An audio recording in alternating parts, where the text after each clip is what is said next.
Hail and well met, YouTube viewers. I am GMC. Welcome back to my new segment called RABS, Random Acts of Bull Sugar. This is videos about everything and nothing. It's just me talking about some of my favorite things, and hopefully you like them or not. It's your opinion. So I promised I would talk about Batman. Favorite comic book character of all time. And many people ask me, why Batman? Because there's so many other superheroes out there that you could choose from. Well, one of the simple facts is Batman is a normal guy. Normal as far as normal goes. He's human. There's the word I'm looking for. He's human. In that he doesn't have any mystical, supernatural, or alien powers to him. He is just a guy who is really good at martial arts. He's incredibly intelligent. He's well, to put it in words that might be a little familiar to some, he's a billionaire, genius, playboy, philanthropist. That's basically Bruce Wayne.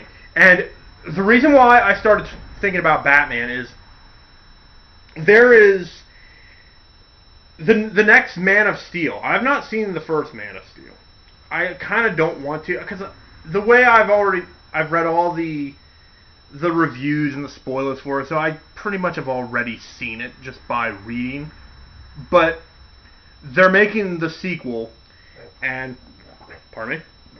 The biggest fart in the entire industry right now is the fact that Ben Affleck has been cast to play Batman in Superman vs. Batman. Now, a lot of people have asked me my opinion about that. And they've pretty much gone in their head that I will rage against this. They're like, dude, did you hear who's playing Batman? Ben Affleck. Ugh.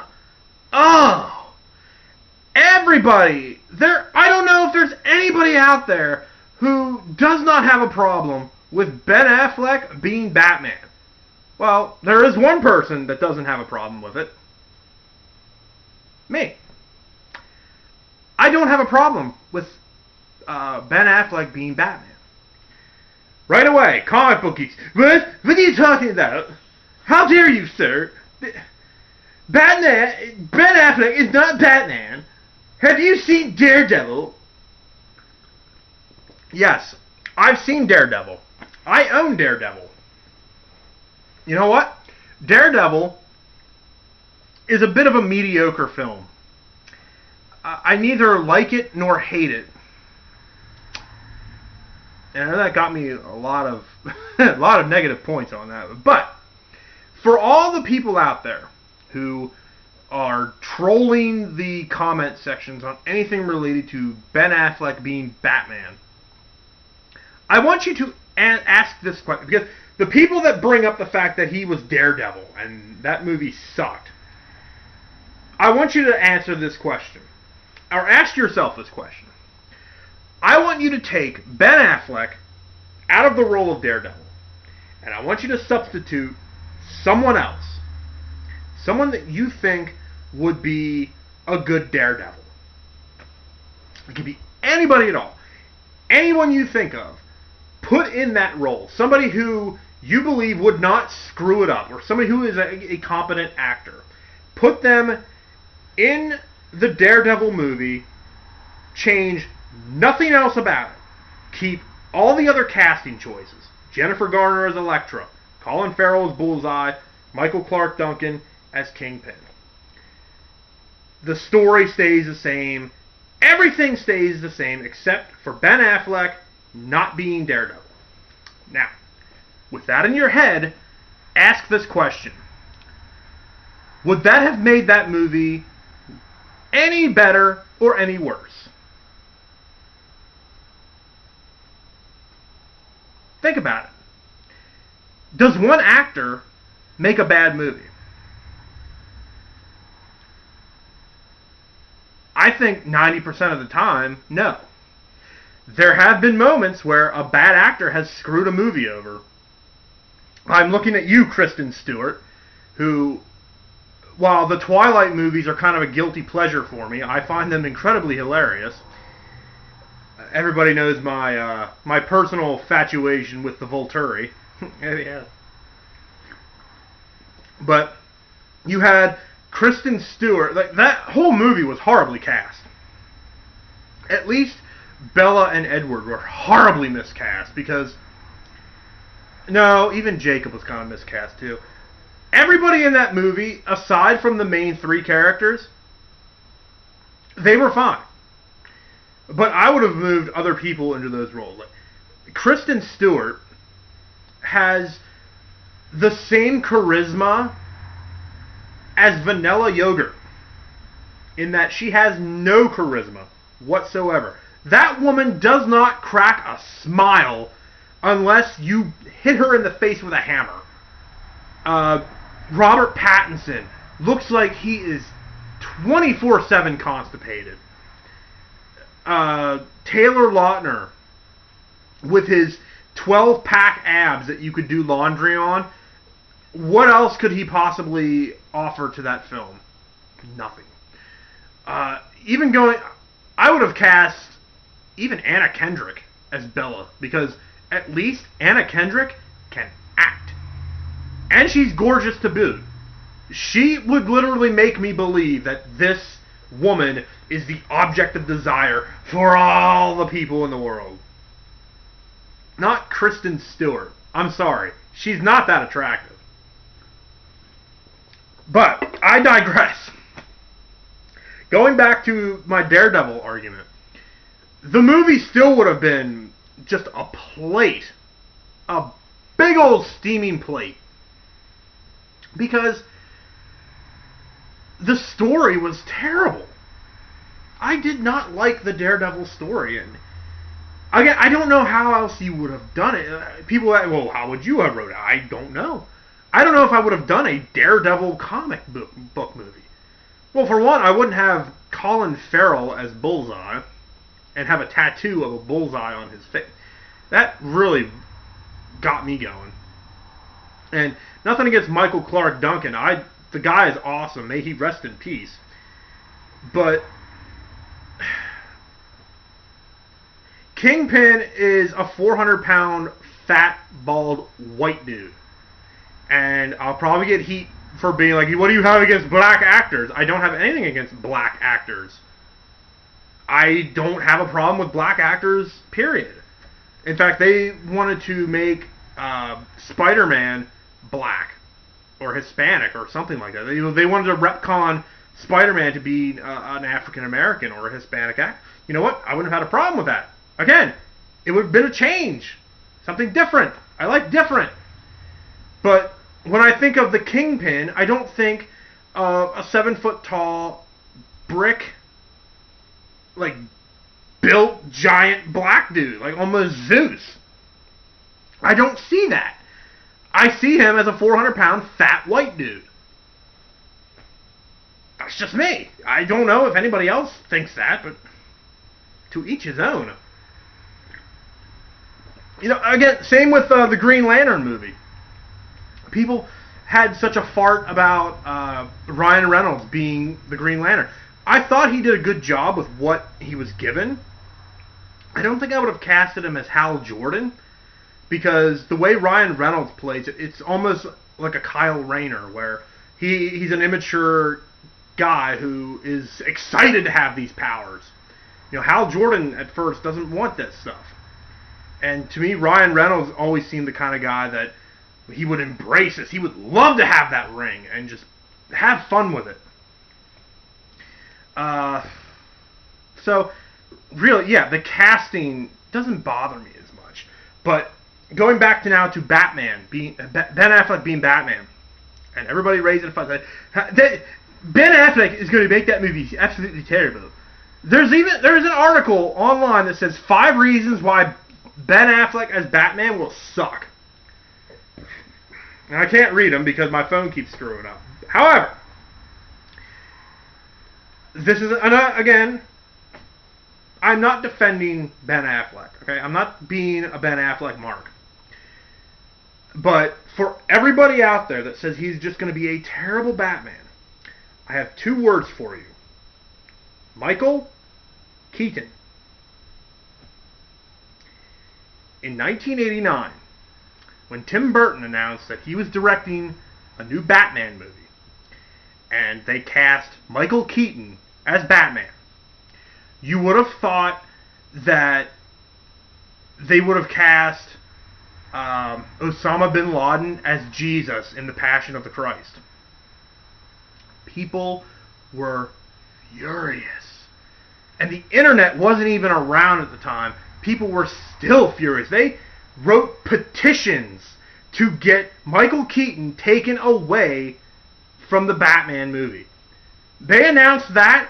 People were in arms. What? What? No!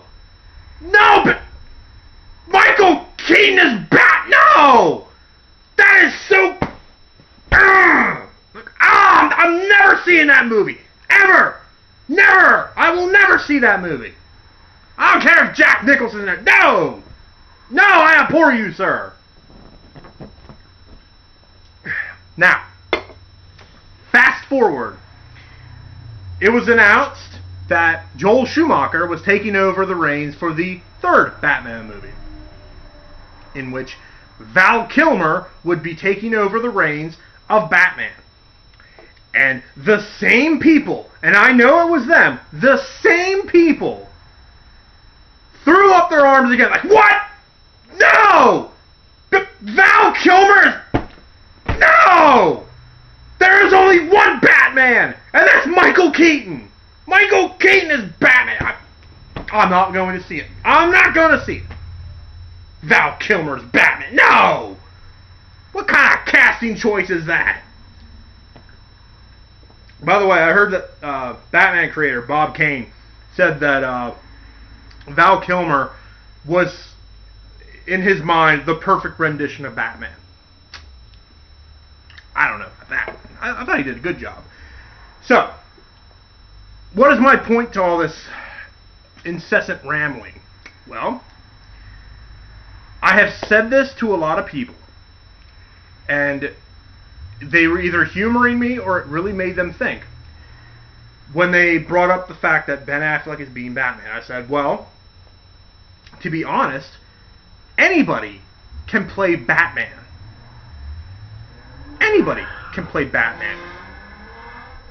And the people next door who have small penises are peeling out. But anyway.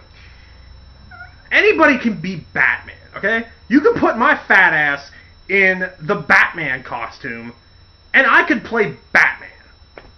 It's not that hard.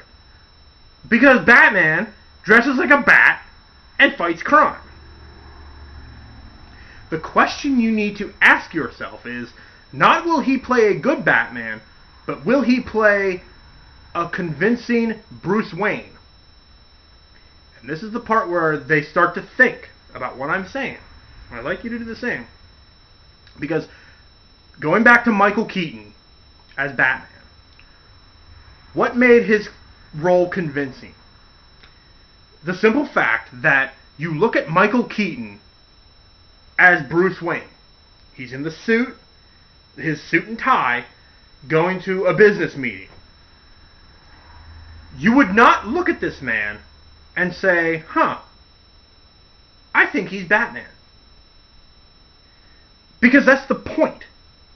That's the point of having a secret identity. If Bruce Wayne walked down the street as this big, jacked up, roided dude with muscles on his muscles, able to, push cars out of the way, people are going to stop and think, he could probably be Batman. I think, well, even in Batman Begins, a lot of people have their own issues about Batman Begins with Christian Bale being Batman. My only complaint with him being Batman is the voice. Did he really need to growl like that? That's a question for another time. I don't think he did. However, there was the moment where Bruce Wayne walks in with these two supermodels, and they get into the fountain, and they're swimming in this fountain. Bruce Wayne literally walks over there and joins them. And everybody's just staring at him like, who is this guy? Like, they talk about him behind his back like, oh yes, Bruce Wayne, he's just a rich billionaire, and he can do whatever he wants, and it must be nice to have no responsibilities and live off daddy's money. But at no time, when they're talking about him behind his back, are they saying, that Bruce Wayne, it must be nice for him to be Batman. They never, ever bring that up. And that is the point I'm trying to make.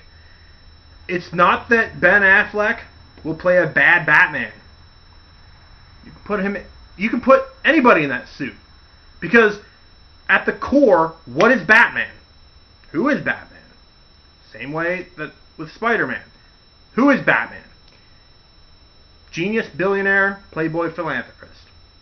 Who dresses like a bat, has a bunch of cool gadgets, he goes out, fights crime. There's Batman. Who is Bruce Wayne? Again, genius, billionaire, playboy, philanthropist. Sounds familiar, doesn't it? You know, Batman is considered, well, this is at least in my mind, I don't know if this is true or not, but Batman is like DC's equivalent to Iron Man, in that both he and Tony Stark are, you know, by trade these billionaires who are these self-made guys who make their own stuff. Well, Batman usually gets his stuff from another guy, but you know, at the same time, he's still coming up with all these ideas for new gadgets, and he's implementing them, whatever. Tony Stark is doing the same thing. Like, he has a suit for basically every situation. They're both incredibly intelligent guys, womanizers at the same time. The only difference is everybody knows who Tony Stark is. He's Iron Man. Everybody knows that. That's the big difference between the Justice League, which is DC, and the Avengers, which is Marvel. In that everybody knows who the Avengers are. Everybody. There's not that many secret identities in the Marvel universe. At least not anymore. Spider-Man really is the only one that I can truly think of, at least the popular Marvel characters, that has a secret identity. Everybody else knows who everybody is. Everybody knows who the Avengers are. Everybody knows Hi Small Penis. Everybody knows who the Fantastic Four are. Everybody knows who the X-Men are. Those are your core groups, the big groups anyway, in the Marvel Universe. With Justice League, there's a lot of ambiguity. Batman, Superman, Flash, Green Arrow, I guess Green Lantern probably would fit that role, at least with Hal Jordan, because he wears a mask. I know Jon Stewart doesn't wear one, but you know, there's a lot of identities on the Justice League side that are still hidden. If you look at Marvel, not that many. That's one of the big differences of it. And again, writing a Batman comic, if I'm doing fan fiction, but real quick, going back to the Ben Affleck thing, that's really the only thing. I'll give it a chance. I will give it a chance. If he can play a convincing Bruce Wayne, in the fact that when he's playing Bruce Wayne, I don't look at him and see Batman. I don't see him pretending not to be Batman. That is all I'll go by. I'm not going to go by the acting. I'm not going to go by that. If I can look at his Bruce Wayne and not see Batman, he'll be passable. That's all I'll say about that. But writing my Batman fan fiction. Again, I don't know if they've done this or not. This is what I would do. For for years, Batman has been in comics. He's been broken, he's been beaten, he's been killed. In fact, that was one of the cooler storylines, was when, I think, Final Wars or Final Crisis or whatever, Darkseid kills Batman, and he's dead. But again, much like Spider-Man, Batman is a symbol. He's a guy behind a mask. We don't know who is behind that mask. So anybody can be Batman. In fact, Dick Grayson, who was the original Robin, and then became Nightwing, he assumed the role of Batman for a long time. And that was kind of like the passing of the torch. But then, of course, they screw it up with Bruce Wayne still being alive. I hate that. I absolutely hate that. Because, once again, death doesn't stick around in comics at all. And there was so much they could do with that. You know, some of the best stories are the ones after you kill off a major character. Like the death of Superman. That was a big deal. The coolest stories were the ones after his death. Because who could possibly take over for Superman? Well, he had 4 people. He had Eradicator, Superboy, Steel, Cyborg. Cyborg Superman. That's 4 people for one guy. That was interesting. So with Batman, once again, who could replace Bruce Wayne? Well, you got Dick Grayson. Or you could have, you know, Tim Drake. Or somebody like one of the Robins. Or somebody completely different. What I would love for them to do, and this is the kind of fiction that I write, is I would want Batman to be unmasked. I would love for them to do this story. Or even ask me to write it, because I have this is my idea.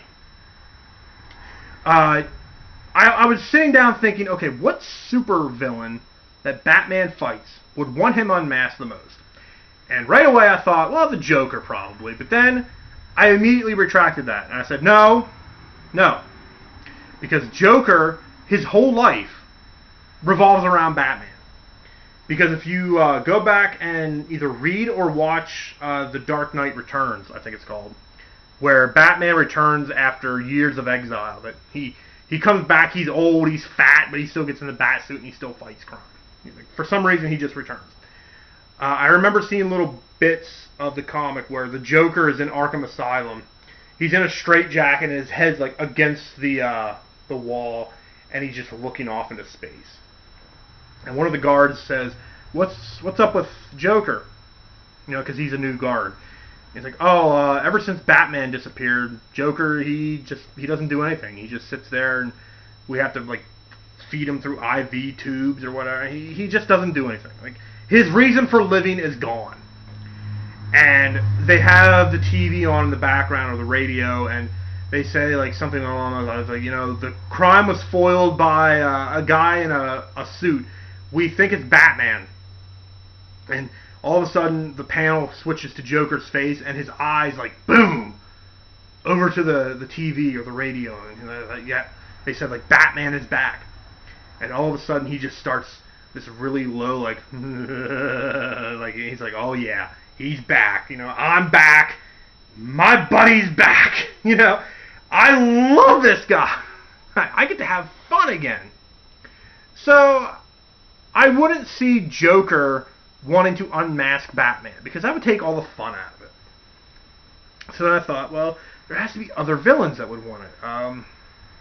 Then I thought, like, you know, like Two-Face or even Bane. But then Bane, at the same time, during Nightfall, found out who Batman was. Not only did he find out who Batman was, he walked up to his front door at Wayne Manor and called him out. That's the coolest part about Bane, is he's super strong, but he's also smart. Like, he literally walked up on the lawn of Wayne Manor and said, "I challenge you." And that was the time he broke his back. So then I thought, well, like other like Poison Ivy, no, she wouldn't care. And then suddenly it hit me. Riddler. The Riddler would enjoy that so much. Because going back to Batman Forever, when Jim Carrey portrayed the Riddler, he said, like, I'll help you solve the greatest riddle of all, the mother of all riddles. And he was like, who is Batman? So, right away, Riddler's my choice. Because to him, like, the Riddler in the comics is the biggest narcissistic dude ever. Like, he wants to be the smartest guy in the world. He wants to be in that spot. Like, he is number one with a bullet, in his opinion. Nobody else matters. So, I can see the Riddler setting a trap for Batman. You know, he, like, I can see Riddler kidnapping everybody that Batman is associated with. Robin, or, you know, even better, having the Riddler already find out who Batman is.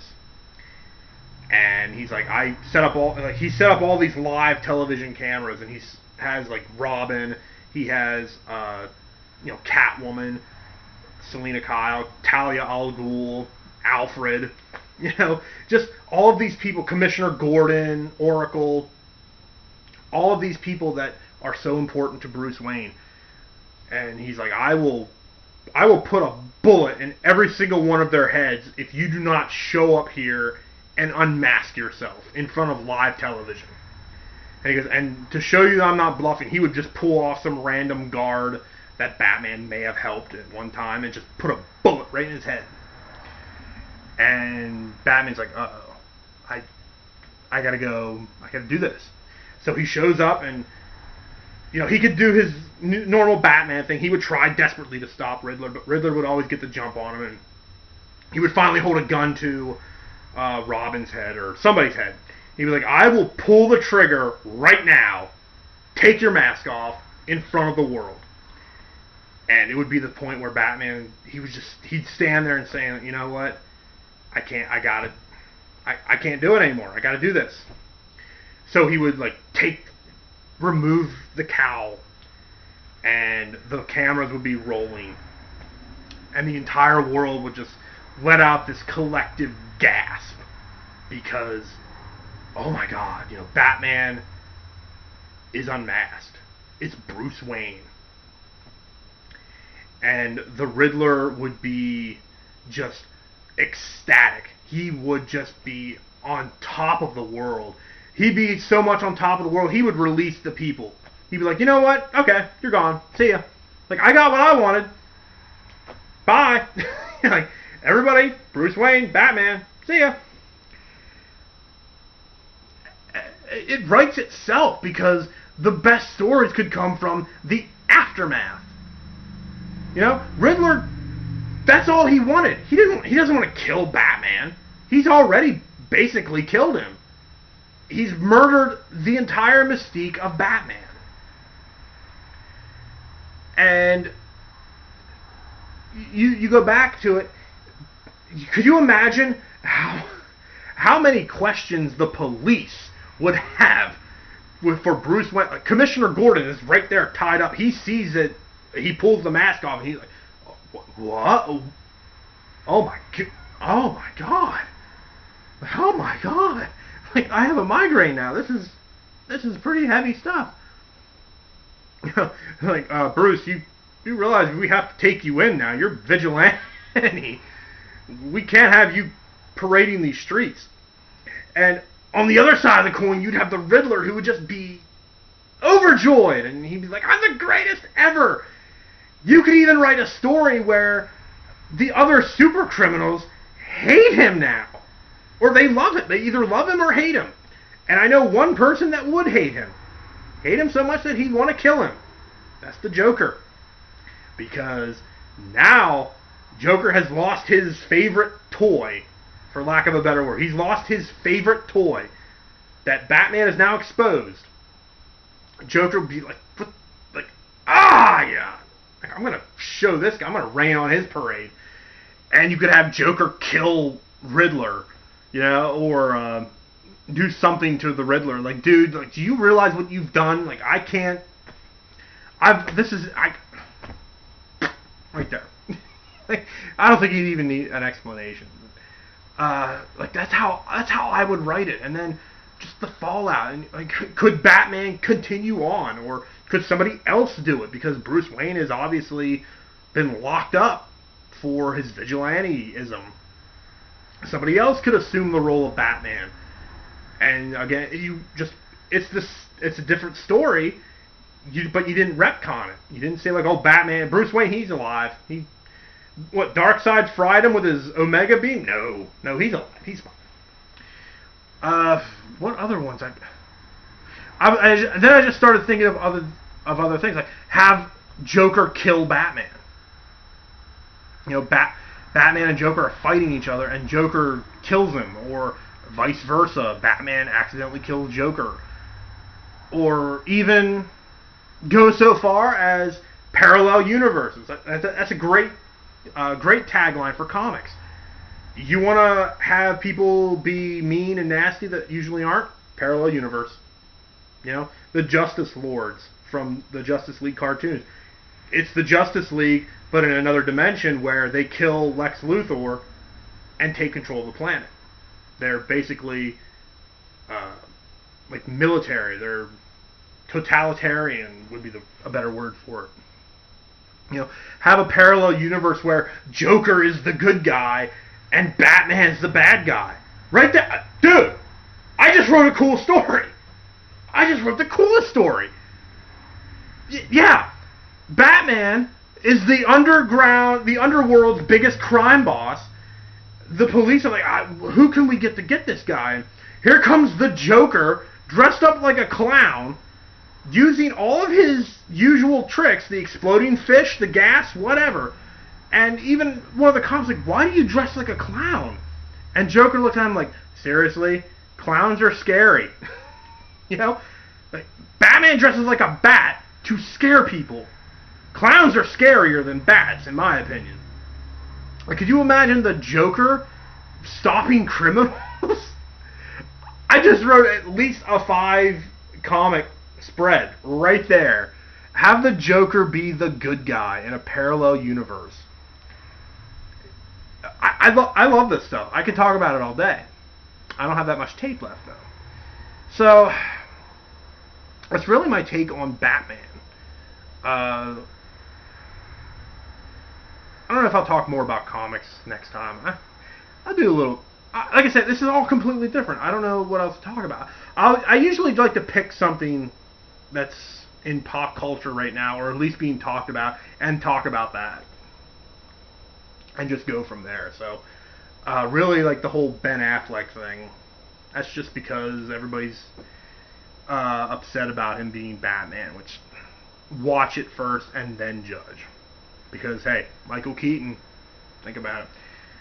We don't talk about George Clooney, though. George Clooney's not Batman. Whenever I heard that he was going to be the next Batman, I knew that was going to be. And by the way, when people talk about what's wrong with the Batman and Robin movie, they immediately talk about the nipples on the Batsuit. They had the nipples on the Batsuit in Batman Forever. Look, go back and watch Batman Forever. They had the nipples on the suit already. Okay? You throw that in the fact that Batman and Robin is a terrible movie. You always throw that little factoid in there, and I immediately pick that out and say, they had it in the third movie. Okay? You have enough ammunition on Batman and Robin to hate it, okay? Arnold Schwarzenegger's ice puns, Uma Thurman's really over-the-top acting, just the campiness of it. But don't throw the bat nipples in there, okay? Because they had them before. That's all I have to say. So, until next time, I am GMC, and randomness awaits.